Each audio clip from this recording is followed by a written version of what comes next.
وقال اللہ تبارک و تعالی وإنك لعلى خلق عظيم وقال تعالى في موضع آخر لقد كان لكم في رسول الله أسوة حسنة لمن كان يرجو الله واليوم الآخر وذكر الله كثيرا رب اشرح لي صدري ويسر لي أمري واحلل عقدة من لساني يفقهوا قولي سبحانك لا علم لنا إلا ما علمتنا إنك أنت العليم الحكيم. قابل احترام بزرگوں، عزیز بھائیوں اور محترم حاضرین جمعہ، حمد و صلاۃ کے بعد میں نے آپ کے سامنے 2 آیت کریمہ تلاوت کی، مختصر سی، مگر اللہ تعالیٰ نے اس جملوں میں، ان فقروں کے اندر ایک معانی کا سمندر سمو دیا ہے. فرمایا اللہ تعالیٰ نے کہ اور بے شک آپ اخلاق کے عظیم مرتبے پر فائز ہیں. اور پھر اللہ تعالیٰ نے ارشاد فرمایا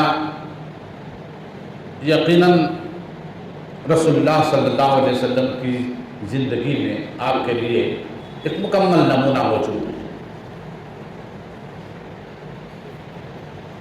بھائیو اور بزرگوں، ہمارے لیے یہ بڑی سعادت کی بات ہے، ہماری خوش نصیبی ہے کہ اللہ تعالیٰ نے ہمیں مسلمان بنایا اور پھر اس پیکر اخلاق کی امت بنایا جو سارے انسانوں میں بے نظیر مثال ہے اعلیٰ اخلاق کا. کردار اور اخلاق کا نشان ہے جس کی گواہی اللہ نے دی ہے، کسی اور نے نہیں. خالق کائنات نے، بادشاہ حقیقی نے، مالک کائنات نے جس کے سلسلے میں کہا کہ اخلاق کے اعلیٰ اور عظیم مرتبے پر آپ فائز ہیں. یہ خطاب کسی اور سے نہیں بلکہ کائنات کے خالق و مالک نے آپ صلی اللہ علیہ وسلم کو عطا کیا. جس نے خطاب عطا کیا وہ ساری کائنات کا خالق و مالک، یکا و تنہا رب ہے. اور دوسری طرف جس کو یہ لقب دیا گیا وہ کائنات کے عظیم انسانوں میں سے پہلا انسان، اور جس کی تعریف، جس کی تحسین، جس کی مدح سرائی صرف اس سے عقیدت رکھنے والے نہیں، اس کے مخالفین، اس سے دشمنی کرنے والے، انہوں نے آپ کے اخلاق کی گواہی دی، جس کی تصدیق صرف قرآن مجید میں نہیں، اس سے پہلے کی پچھلی کتابوں نے بھی کی. آپ اخلاق کا پیکر تھے. اور پھر اللہ کے رسول صلی اللہ علیہ وسلم کے سلسلے میں حدیث میں آتا ہے کہ آپ اخلاق اور مکارم اخلاق کی تعلیم دیتے تھے. اور پھر اللہ کے رسول صلی اللہ علیہ وسلم نے خود اپنے بھیجے جانے کا مقصد بیان کرتے ہوئے کہا بعثت الیکم لاتمم مکارم الاخلاق.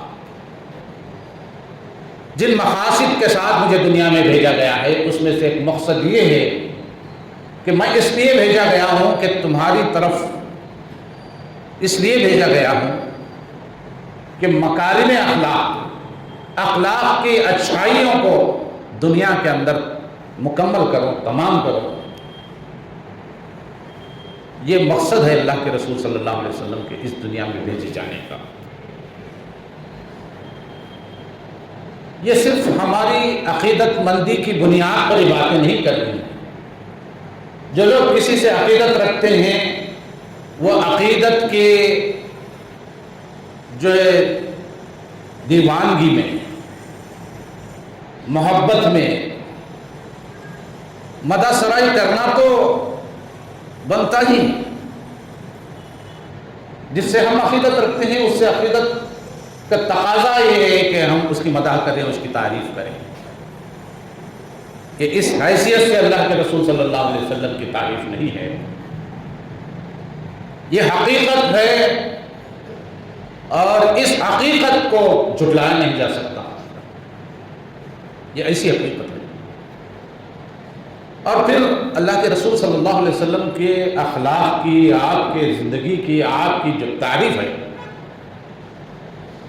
ہمارے الفاظ کے اندر دامان تنگی محسوس ہوتی ہے، ہمارے پاس وہ الفاظ نہیں ہیں کہ جس کی بنیاد پر اللہ کے رسول صلی اللہ علیہ وسلم کی تعریف کا حق ہم ادا کر سکیں۔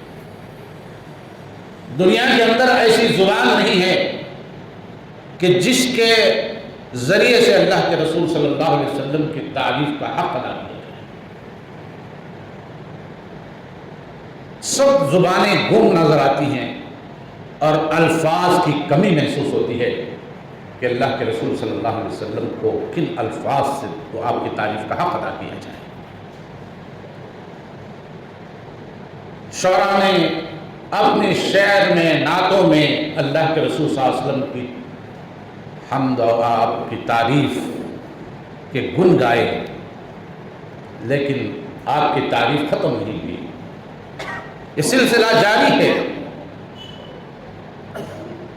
تحریریں لکھنے والے، کتابیں تصنیف کرنے والوں نے کتابیں تصنیف کی اور سلسلہ جاری ہے، لیکن آپ کی مدح، آپ کی تعریف ختم نہیں۔ یہ ایسا بحر بے قرار ہے کہ آدمی جتنا آپ کے ذات کی، آپ کے اخلاق کی تہ میں چلا جاتا ہے، اتنا ہی مدح سرا بن کر لوٹتا ہے۔ جتنی آپ کی زندگی کو پڑھتا ہے، دیکھتا ہے، سمجھنے کی کوشش کرتا ہے، اتنا اللہ کے رسول صلی اللہ علیہ وسلم کی تعریف کے گن گانے والا بن جاتا ہے۔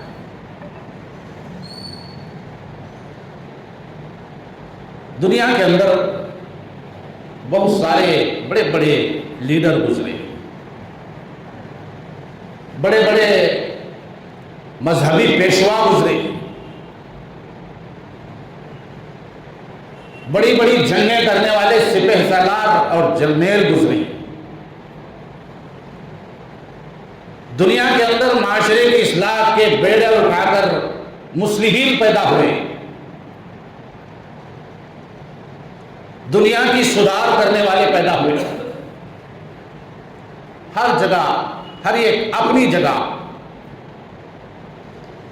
مخصوص دائرے کے اندر وہ اس قابل نظر آتا ہے۔ زندگی کے پورے شعبے میں، عملی میدان کے اندر مکمل ہم کسی کو نمونہ نہیں دیکھتے۔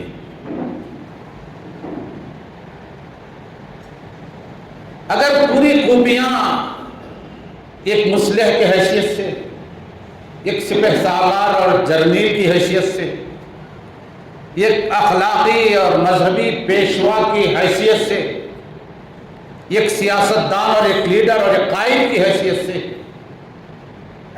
ایک گھریلو زندگی میں ایک باپ کی حیثیت سے، ایک بیٹے کی حیثیت سے، ایک سرپرست کی حیثیت سے، ایک حکمران، ایک بادشاہ کی حیثیت سے، جس حیثیت سے، جس ناحیے سے آپ کسی شخصیت کے اندر مکمل نمونہ دیکھنا چاہتے ہیں، وہ صرف اور صرف اللہ کے رسول صلی اللہ علیہ وسلم کی زندگی میں نظر آئے گی۔ بڑے بڑے پیشوا گزرے جن کی تقاریروں میں، جن کی وعظ و نصیحت میں انسانوں کے لیے بہت کچھ سبق ملتا ہے، لیکن ان کی عملی زندگی اس سے میل نہیں کھاتی۔ ان کی عملی زندگی میں وہ نمونہ نہیں بہت ملتا جو سبق، جو درس، جو نصیحتیں ان کے وعظ و نصیحت کے اندر ملتے ہیں۔ لیکن مجال ہے کہ اللہ کے رسول صلی اللہ علیہ وسلم نے جو تعلیمات دی ہیں اس کا ایک نقطہ بھی آپ بتا دیں کہ اللہ کے رسول صلی اللہ علیہ وسلم کی زندگی میں عملی طور پر اس کی مخالفت ملتی ہے؟ بلکہ اللہ کے رسول صلی اللہ علیہ وسلم کی زندگی کو ہم جب دیکھتے ہیں، جو کچھ آپ فرماتے تھے انا اول المسلمین کا درس اور صدق اور صفا وہاں سے ہم کو حاصل ہوتا ہے۔ جس بات کا اللہ کے رسول صلی اللہ علیہ وسلم حکم دیتے تھے، سب سے پہلے اس پر عمل کرنے والے، اس پر چلنے والے، اس کو نمونہ بنا کر دکھانے والے اللہ کے رسول صلی اللہ علیہ وسلم کی ذات ہوتی ہے۔ یہ اخلاق کا پیکر ہے اللہ کے رسول صلی اللہ علیہ وسلم۔ یہ میں اس لیے نہیں کہہ رہا ہوں کہ میں مسلمان ہوں اور اللہ کے رسول صلی اللہ علیہ وسلم پر ایمان رکھتا ہوں اور بس عقیدت کے دیوانے پن میں میری باتیں ہو رہی ہیں۔ ایسا ہر آدمی اپنے عقیدت مند شخص سے کر سکتا ہے،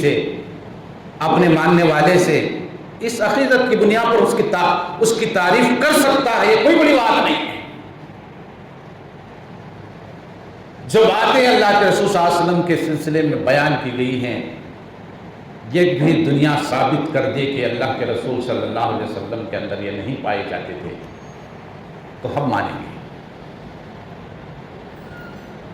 اللہ کے رسول صلی اللہ علیہ وسلم کے متعلق جو باتیں کہی گئی ہیں وہ سند ہیں، غیر مستند نہیں ہیں۔ پھر اللہ کے رسول صلی اللہ علیہ وسلم نے یہ بھی بتایا، من کذب علی متعمدا فجزاؤہ جہنم، جس شخص نے میری طرف وہ بات منسوب کی جو میں نے نہیں کہی، جو جھوٹ ہے، وہ اپنا ٹھکانہ جہنم میں بنائے۔ خود نبی اکرم صلی اللہ علیہ وسلم نے یہ بات بتائی۔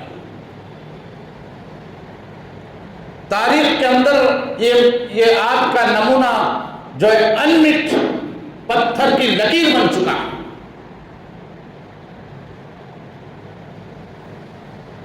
اور اس دنیا سے جھگڑا نہیں سکتی، اس پر پردہ نہیں ڈال سکتی، اس کا انکار نہیں کر سکتی۔ اسی لیے مخالفین اسلام نے بھی، اللہ کے رسول صلی اللہ علیہ وسلم کو نہ ماننے والوں نے بھی آپ کے اس اخلاق کو قبول کیا ہے، تسلیم کیا ہے۔ آپ کا ذکر قرآن میں بھی ہے، تورات میں بھی ہے۔ حضرت عطا بن یسار رضی اللہ تعالیٰ عنہ کہتے ہیں کہ میں نے حضرت عمرو بن العاص رضی اللہ تعالیٰ عنہ سے یہ پوچھا کہ بتاؤ اللہ کے رسول صلی اللہ علیہ وسلم کی تعریف یا ان کے صفات تورات میں بھی کہیں ملتے ہیں؟ انہوں نے کہا کہ اللہ کے رسول صلی اللہ علیہ وسلم کی تعریف اور آپ کے صفات تورات کے اندر بھی بیان کی گئی ہے، تورات نے بھی بیان کیا ہے اور کہا ہے کہ آپ دنیا کو حق کے گواہی دینے والے اور اللہ کی تعلیمات پر عمل کرنے والوں کے لیے خوشخبری سنانے والے اور اللہ کی نافرمانی کرنے والوں کو ڈرانے والے بن کر آئے ہیں۔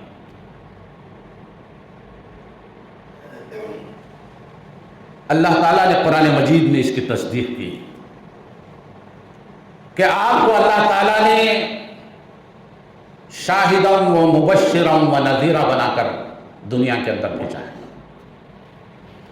پھر تورات کے اندر یہ بات دی ہے کہ آپ ترشرو، سخت مزاج، دل کے سخت، زبان کے سخت گو نہیں ہوں گے، بازار کے اندر چیخنے اور چلانے والے نہیں ہوں گے، بےہودہ باتیں کرنے والے آپ نہیں ہوں گے، اور یہ بھی ہے کہ آپ عرب کے لیے قلعہ ہوں گے، یعنی ان کے لیے محافظ اور معاون ثابت ہوں گے۔ یہ گواہی پچھلی کتابوں نے دی ہے اللہ کے رسول صلی اللہ علیہ وسلم کے ساتھ، اور آپ صلی اللہ علیہ وسلم کے جو اخلاق کریمانہ ہیں اس سے سیرت کی کتابیں بھری پڑی ہیں، کتنی مثالیں پیش کریں، سینکڑوں، ہزاروں، ان گنت۔ زندگی کا کوئی دن آپ کا اس کے اندر اللہ کے رسول صلی اللہ علیہ وسلم کے اخلاق نمایاں نہ ہوئے، ایسا نہیں ہے۔ کیا نبوت کے بعد، کیا نبوت سے پہلے، یہ اخلاق آپ کے نبوت کے بعد کے نہیں ہیں۔ بچپن کی زندگی کا مطالعہ کیجئے، جب اللہ نے آپ کو ابھی نبی نہیں بنایا تھا تبھی سے آپ کے اندر وہ اخلاق تھے جو عام بچوں کے اندر وہ اخلاق نہیں ہوا کرتے تھے۔ ان برائیوں سے، ان عیوب سے پاک تھے اللہ کے رسول صلی اللہ علیہ وسلم، جو عام طور پر عام بچوں کے اندر جو کمزوریاں، خامیاں اور عیوب پائے جاتے ہیں۔ نبی بنائے جانے سے پہلے آپ کو لوگ الصادق اور الامین کہتے تھے، سچائی کا آپ نشان تھے، امانت داری کا نشان تھے آپ۔ یہ نبوت سے پہلے کی بات ہے۔ آپ کی زندگی اللہ کی یاد اور اللہ کے ذکر میں نبوت سے پہلے بھی ہوا کرتی تھی۔ جب نبوت سے پہلے خانہ کعبہ کو عصر نو اس کی مرمت کی گئی ہے، اس کو نئے سرے سے تعمیر کرنے کا وقت آیا، حجر اسود پر مکے کے اندر لوگوں کے اندر تناؤ پیدا ہوا۔ سارے قبیلے یہ چاہتے تھے کہ حجر اسود رکھنے کا جو شرف ہے، سعادت ہے، یہ ہمارے قبیلے کو حاصل ہو، اس لیے ان کے اندر ان کے تلواریں نیام سے باہر آ گئی، ہر ایک اپنا حق جتانے لگا۔ ایسے میں ایک عمر رسیدہ بزرگ شخصیت نے ان میں سے کہا کہ دیکھو، یہ سعادت کسی کو نہیں، بس صرف اس شخص کو دیں گے ہم جو کل کے دن کعبۃ اللہ کے اندر سب سے پہلے داخل ہوگا، وہی ہمارا حکم ہوگا۔ یہ اعلان اللہ کے رسول صلی اللہ علیہ وسلم نے سن کر نہیں گئے تھے، اللہ کے رسول صلی اللہ علیہ وسلم کا معمول تھا، یہ نبوت سے پہلے کا واقعہ ہے۔ آپ جب معمول کے مطابق خانہ کعبہ کے اندر داخل ہوئے تو لوگوں نے دیکھا کہ سب سے پہلے محمد صلی اللہ علیہ وسلم خانہ کعبہ میں داخل ہوئے۔ سارے لوگوں نے بیک آواز یہ کہا کہ ہم محمد کو حاکم بنانے پر راضی ہیں، ہم اتفاق کرتے ہیں، ہمارا کوئی اعتراض نہیں۔ اور پھر اللہ کے رسول صلی اللہ علیہ وسلم کو یہ شرف اور سعادت دی گئی۔ اللہ کے رسول صلی اللہ علیہ وسلم نے بھی لوگوں کو جو متفرقات کا مجموعہ تھے کس طرح ان کے دل جیتے، اللہ کے رسول صلی اللہ علیہ وسلم کی حکمت ہم وہاں دیکھ سکتے ہیں۔ پھر اللہ کے رسول صلی اللہ علیہ وسلم نے کہا کہ کوئی قبیلہ اس شرف سے محروم نہ رہے، ایک چادر لاؤ۔ پھر چادر لائی گئی، چادر پر حجر اسود رکھا گیا اور ہر قبیلے والوں کو کہا گیا کہ چادر کے کنارے پکڑے۔ سب نے چادر پکڑ کر حجر اسود کو اٹھایا۔ پھر اللہ کے رسول صلی اللہ علیہ وسلم نے اس حجر اسود کو اس جگہ نصب کیا جو اس کا مقام تھا۔ سب بڑے خوش ہوئے۔ یہ اللہ کے رسول صلی اللہ علیہ وسلم کے اخلاق، برائی سے، غنا سے، اس طرح کی باتوں سے آپ بچے ہوئے تھے۔ آپ کبھی عریان نہیں ہوتے تھے یا ایسا لباس نہیں پہننا پسند کرتے تھے، بچپن کی بات بول رہا ہوں، جو ڈھکا ہو، آدھا ڈھکنے والا ہو۔ اس طرح خانہ کعبہ جب تعمیر ہو رہا تھا تو اس وقت آپ اللہ کے رسول صلی اللہ علیہ وسلم ابھی بچے تھے، پتھر لا کر آپ بھی دے رہے تھے اس خانہ کعبہ کی تعمیر میں، آپ بھی اپنا حصہ بٹا رہے تھے۔ حضرت عباس رضی اللہ تعالیٰ عنہ نے دیکھا کہ بھتیجا تو بڑا تکلیف اٹھا رہا ہے، اس کی وجہ سے زخم ہو جائیں گے کندھے پہ، تو انہوں نے کہا کہ اپنا تہبند نکال کے لپیٹ لو اور یہاں رکھ لو تاکہ تم کو تکلیف نہ ہو۔ اللہ کے رسول صلی اللہ علیہ وسلم یہ کرنا چاہتے تھے لیکن بے ہوش ہو کر گر پڑے۔ لوگوں نے اٹھایا، پانی کے چھینٹے دیے، آپ کو جب ہوش آیا تو آپ کی زبان پر یہ کلمات تھے کہ میرا تہبند، میرا تہبند، یعنی میں یہ کام نہیں کر سکتا۔ تو اللہ کے رسول صلی اللہ علیہ وسلم اس کے بعد اسی رفتار کے ساتھ اپنے اخلاق معاشرے کے سامنے پیش کیے۔ اللہ کے رسول صلی اللہ علیہ وسلم جس ماحول میں آپ نے آنکھ کھولی تھی، انسانیت اخلاق سے گرتی چلی جا رہی تھی اور برائیوں کے دلدل میں انسانیت دھسی چلی جا رہی تھی۔ ننگا ناچ ہوتا تھا، ننگا طواف ہوتا تھا خانہ کعبہ کا، مظلوموں پر ظلم ڈھائے جاتے تھے، طاقتور اپنا زور چلاتے تھے اور کمزور پسے چلے جا رہے تھے، راستے بد امن تھے، کہیں امن نہیں، مسافر لوٹ لیے جاتے تھے۔ سود خوری، زنا عام تھا، گھروں پر جھنڈے گاڑے جاتے تھے، خواتین اپنی جو ہے اس کام کو انجام دینے کے لیے اپنے گھروں پر جھنڈے لٹکا دیتی تھی کہ کوئی اپنی ضرورت پوری کرنا چاہے تو اس گھر سے کر سکتا ہے۔ بے حیائی کا یہ عالم تھا، انسانی اخلاق کی گراوٹ کی یہ انتہا تھی۔ ہر کوئی اپنی جان کو خطرے میں محسوس کرتا تھا، یتیموں کو پر ظلم ڈھائے جاتے تھے، اور جتنی برائیاں دنیا کے اندر تھی اور ہو سکتی تھی وہ سب وہاں جمع تھی۔ انسانیت کھٹاخوب اندھیرے میں ڈوبی ہوئی تھی۔ ایسے ماحول میں اللہ کے رسول صلی اللہ علیہ وسلم نے آنکھ کھولی اور ابتدا ہی سے آپ نے اخلاق کی تعلیم انسانوں کو دینا شروع کی، اور آپ کی مشقت، آپ کی کوشش، آپ کی جدوجہد کا نتیجہ تھا کہ آپ کی تعلیمات کی بدولت آپ نے ان منتشر متفرقات کو ایک پلیٹ فارم پر جمع کیا، ان کو جو ایک دوسرے کے دشمن تھے بھائی بھائی بنائے۔ فَأَلَّفَ بَيْنَ قُلُوبِكُمْ فَأَصْبَحْتُمْ بِنِعْمَتِهِ إِخْوَانًا۔ اسلام اور آپ کی دعوت کا نتیجہ کہ اللہ تعالیٰ نے آپس میں لوگوں کے دل جوڑ دیے، محبت پیدا کر دی، اور وہ آپس میں جو دست و گریبان تھے، ایک دوسرے کے خون کے پیاسے تھے، ایک دوسرے کے بھائی بھائی بن گئے۔ اور پھر آپ کے جو اخلاق تھے وہ اس اخلاق کا نتیجہ تھے کہ لوگ آپ سے ہمیشہ آپ کے گرد گھیرا بنا کر بیٹھتے تھے۔ فَبِمَا رَحْمَةٍ مِّنَ اللَّهِ لِنْتَ لَهُمْ۔ لوگ آپ کے ارد گرد ہمیشہ اس لیے جمع ہو کر بیٹھتے ہیں کہ آپ بڑے نرم خو ہیں، نرم دل ہیں۔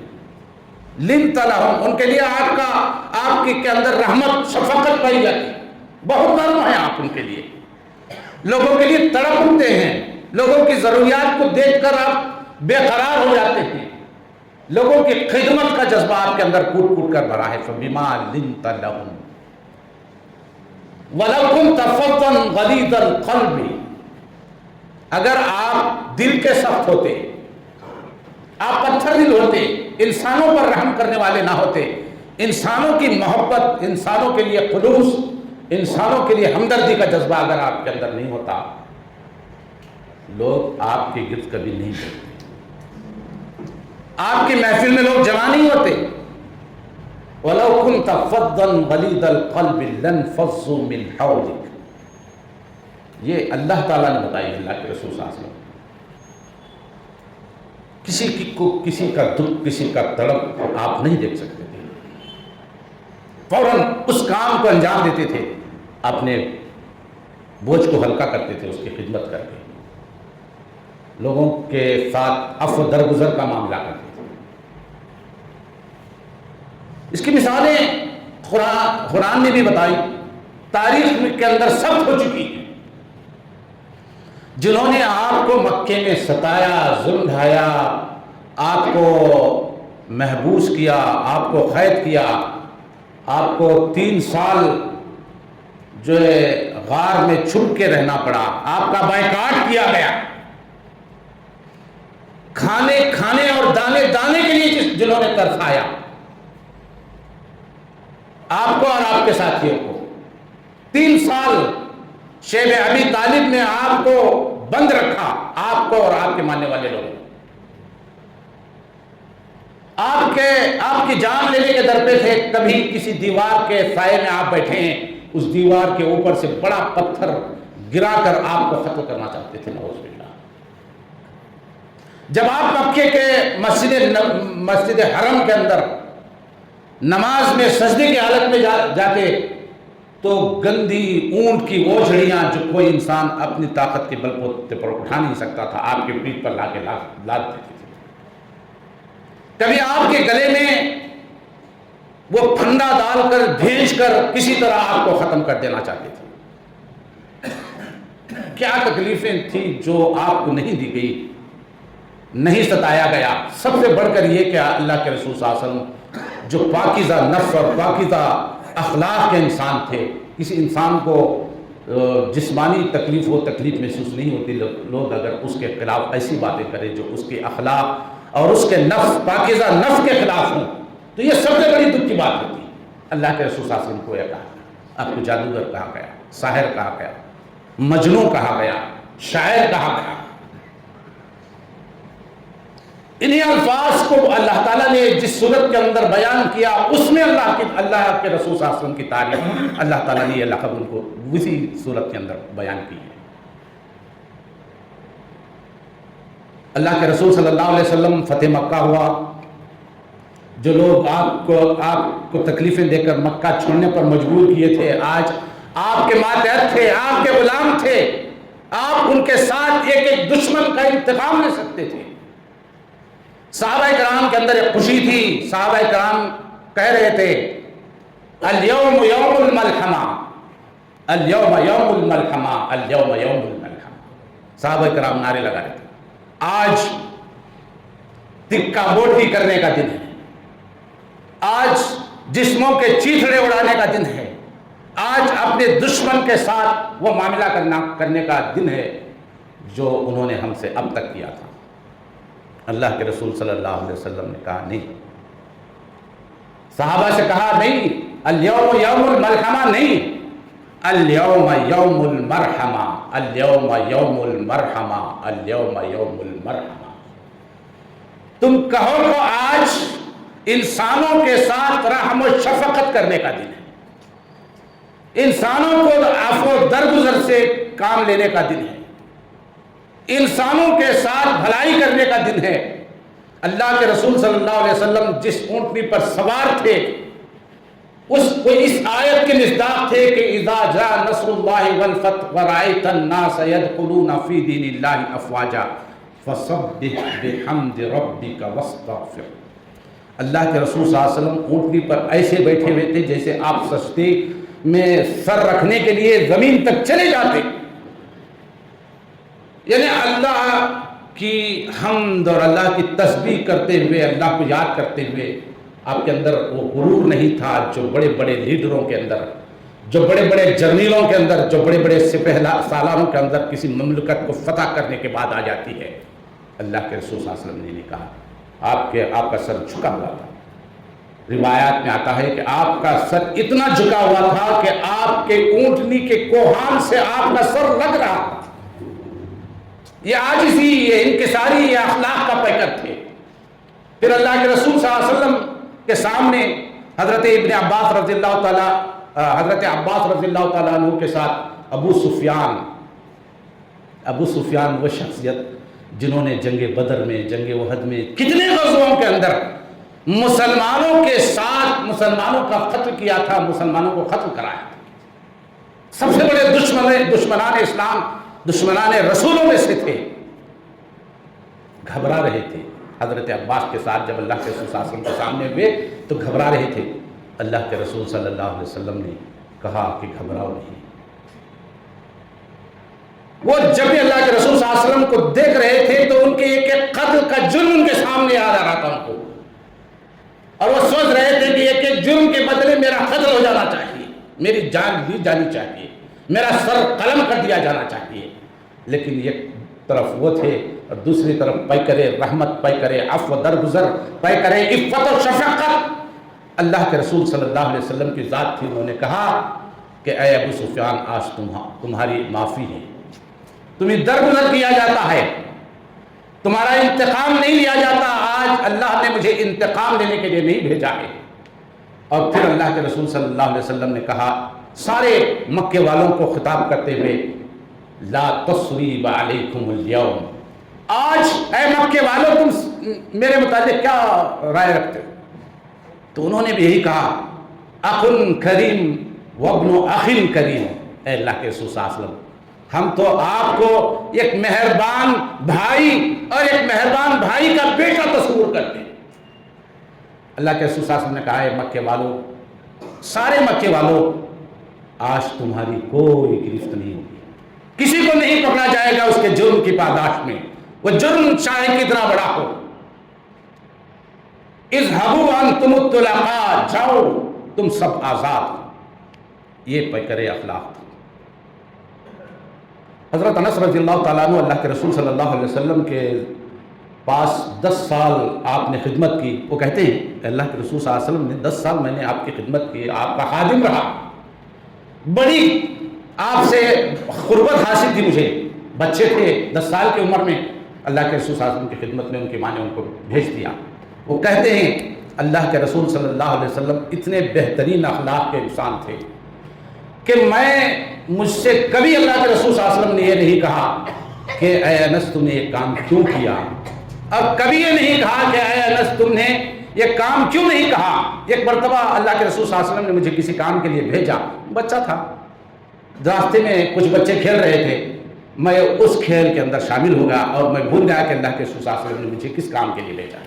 اللہ کے رسول صلی اللہ علیہ وسلم انتظار کرتے رہے، دیکھا کہ انس تو آئے نہیں، تو اللہ کے رسول صلی اللہ علیہ وسلم خود چل کے نکلے، دیکھا کہ انس کو بچوں کے ساتھ کھیل رہے ہیں۔ اللہ کے رسول صلی اللہ علیہ وسلم پیچھے سے جا کے حضرت انس رضی اللہ تعالیٰ عنہ کی گردن پر ہاتھ رکھا۔ میں اچانک چونک گیا، مجھے یاد آیا کہ اللہ کے رسول صلی اللہ علیہ وسلم میں نے تو آپ کا کام نہیں کیا۔ اللہ کے رسول صلی اللہ علیہ وسلم نے مجھے کچھ ڈانٹا نہیں، بلکہ پوچھا کہ اے انس میں نے جو کام تم کو دیا تھا وہ تم نے کیا نہیں۔ تو پھر میں نے کہا کہ اللہ کے رسول صلی اللہ علیہ وسلم میں بھول گیا، ابھی جا کے کر گیا۔ اللہ کے رسول صلی اللہ علیہ وسلم نے اس پر کسی طرح کا اپنے چہرے سے اپنے غصے کا اظہار نہیں کیا، نہ نفرت کا اظہار کیا، شفقت اور محبت سے میرے ہاتھ میرے سر پر پھیرا اور مجھے بھیج دیا۔ ایک شخص اللہ کے رسول صلی اللہ علیہ وسلم، ایک بدو دیہات کے رہنے والے، ان پر گوار، اخلاق سے نابلد، آیا اللہ کے رسول صلی اللہ علیہ وسلم کے پاس۔ حضرت ابو ہریرہ رضی اللہ تعالیٰ عنہ اس کے راوی ہیں، وہ کہتے ہیں ہم محفل میں بیٹھے ہوئے تھے، اللہ کے رسول صلی اللہ علیہ وسلم گفتگو فرما رہے تھے، اور اللہ کے رسول صلی اللہ علیہ وسلم اٹھ کر اپنے گھر کی طرف جانے لگے تو یہ بدو راستے میں ملا، ایک گنوار آدمی ملا۔ اس نے اللہ کے رسول صلی اللہ علیہ وسلم کے گلے میں ایک چادر ڈالی اور اس طرح کھینچتا رہا، ایسا لگتا تھا کہ ابھی آپ کا سر کسی دیوار سے ٹکرا جائے گا، اور اس کھینچنے کی وجہ سے اللہ کے رسول صلی اللہ علیہ وسلم کے گلا سرخ ہو گیا، اور اس نے کہا کہ اے محمد صلی اللہ علیہ وسلم، یہ 2 اونٹ ہیں، یہ 2 اونٹ پر کو اناج سے بھر دو، تمہارے پاس جو مال ہے وہ خدا کا ہے، نہ تمہارا ہے نہ تمہارے باپ کا۔ چھوٹی بات نہیں ہے، مال تو خدا ہی کا تھا۔ اللہ کے رسول صلی اللہ علیہ وسلم نے کہا کہ تم سچ کہتے ہو، یہ مال نہ میرا ہے نہ میرے باپ کا ہے، یقیناً یہ مال خدا کا ہے، لیکن تم نے جو میرے ساتھ معاملہ کیا یہ تو میرا حق ہے کہ میں تم سے بدلہ لوں، اس کا عوض لوں۔ اس نے کہا کہ نہیں، میں آپ کو اس کا عوض نہیں دوں گا۔ اللہ کے رسول صلی اللہ علیہ وسلم اس پر غصہ نہیں ہوئے، اللہ کے رسول صلی اللہ علیہ وسلم اس کا یہ جواب سن کر مسکراتے رہے، آپ دہراتے رہے اپنی بات، یہ تو میرا حق ہے کہ میں اپنا حق لوں تم سے، اس کا عوض لوں، اس کا بدلہ لوں۔ لیکن وہ شخص بھی دہراتا جا رہا تھا کہ میں آپ کو آپ کا عوض نہیں دوں گا، آپ کا بدلہ نہیں دوں گا۔ آپ اسی طرح مسکراتے ہوئے آگے بڑھ رہے تھے۔ پھر ایک صحابی کو اللہ کے رسول صلی اللہ علیہ وسلم نے آواز دی اور کہا کہ ان کے اونٹوں کو ایک سے کھجور سے اور ایک جو سے بھر کر ان کو لوٹا۔ یہ اخلاق، جنہوں نے آپ کو گالیاں دی آپ نے ان کے حق میں دعا دی۔ طائف کا سفر یاد کیجئے، طائف میں اللہ کے رسول صلی اللہ علیہ وسلم کو بچوں کو لگا دیا گیا پیچھے، بچوں کو عواش لڑکوں کو، کہ ان کے ساتھ جو معاملہ تم کرنا چاہے کرو۔ ایک دیوانے کے ساتھ جس طرح بچے شہروں میں گاؤں میں کرتے ہیں وہ معاملہ اللہ کے رسول صلی اللہ علیہ وسلم کے ساتھ کیا، پتھروں سے مار مار کے اللہ کے رسول صلی اللہ علیہ وسلم کو شہر سے باہر کیا۔ اللہ کے رسول صلی اللہ علیہ وسلم کا جسم خون سے تر بتر تھا، جب وہ خون آپ کی جوتیوں میں جمع ہو گیا تو جوتیاں جو ہے جم گئی۔ پھر اللہ کے رسول صلی اللہ علیہ وسلم کسی جگہ کسی باغ کے درخت کے نیچے سائے میں آرام کرنے کے لیے بیٹھے، ملک الجبال کو اللہ تعالیٰ نے بھیجا اور کہا جاؤ محمد صلی اللہ علیہ وسلم سے پوچھو اگر وہ چاہتے ہیں تو ان بستی والوں کو، اس طائف کے لوگوں کو ان 2 پہاڑوں کے درمیان پیس دیا جائے۔ وہ آیا اور آپ سے یہ بات عرض کی کہ اللہ تعالیٰ نے مجھے بھیجا ہے، تو انہوں نے کہا نہیں، مجھے امید ہے کہ آج یہ لوگ ایمان نہیں لاتے، آج یہ لوگ نہیں سمجھتے ہیں، تو آنے والی نسل ان کی ایمان لائے گی۔ یا لیت قومی یعلمون، میری قوم مجھے نہیں پہچانتی۔ یہ ان کی غلطی نہیں ہے، وہ نہیں پہچانتے ہیں، اگر وہ پہچانتے ہوتے، مجھے جانتے ہوتے، تو یہ معاملہ میرے ساتھ نہیں کرتے۔ پھر اللہ کے رسول صلی اللہ علیہ وسلم ان کے حق میں دعا فرمائی۔ کون ہے دنیا کے اندر اس طرح کا ریاکشن اپنے اخلاق سے دکھائے؟ کہنا آسان ہے، بولنا آسان ہے، نصیحت کرنا بہت بڑی بات نہیں ہے۔ واعظ و نصیحت میں یہ باتیں آ سکتی ہیں، کسی انسان کی زندگی میں یہ عملی نمونہ اگر مل سکتا ہے تو وہ محمد صلی اللہ علیہ وسلم کی ذات ہے۔ لقد کان لکم فی رسول اللہ اسوۃ حسنہ۔ اللہ تعالیٰ مجھے اور آپ کو آپ کے پیکر اخلاق کو ہمارے اندر بھی پیدا کرنے کی توفیق عطا فرمائے۔ وما توفیق الا باللہ، وآخر دعوانا ان الحمد للہ رب العالمین۔